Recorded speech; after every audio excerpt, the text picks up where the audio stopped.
ইয়া আইয়ুহাল ইনসানু মা গররাকা বিরব্বিকাল কারীম। হে মানুষ, কে তোমাকে তোমার রব থেকে দূরে রাখছে? কে তোমাকে ধোঁকা দিচ্ছে? তুমি কেন দুনিয়ার মায়ায় পড়ে আছো?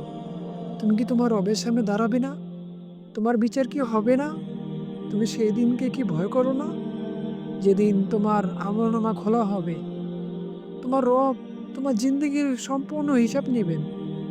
অতঃপর ফুলসিরাত, হাসর, মিজান এ সম্পর্কে কি তুমি জানো না? তোমাকে যেদিন কবরে রাখা হবে, কেউ তোমার পাশে থাকবে না। তোমার পরিবার, তোমার আত্মীয়স্বজন কেউ থাকবে না। তোমাকে একা সেই অন্ধকার কবরে পড়ে থাকতে হবে। সেই রুহুর জগৎ, দুনিয়ার জগৎ, কবরের জগৎ, আখিরাতের জগৎ, এ দিন সম্পর্কে কি তুমি জানো না? তুমি কেন দুনিয়ার মায়ায় পড়ে আছো? এ দুনিয়া তো ক্ষণস্থায়ী। এই দুনিয়ায় তুমি থাকতে পারবে না। ক্ষণস্থায়ী দুনিয়া।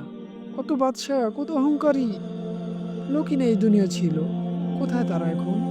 পারবে না, তুমিও পারবে না এই দুনিয়া থাকতে। এই দুনিয়া থাকার জায়গা না, পারবে না। তোমাকে চলে যেতে হবে।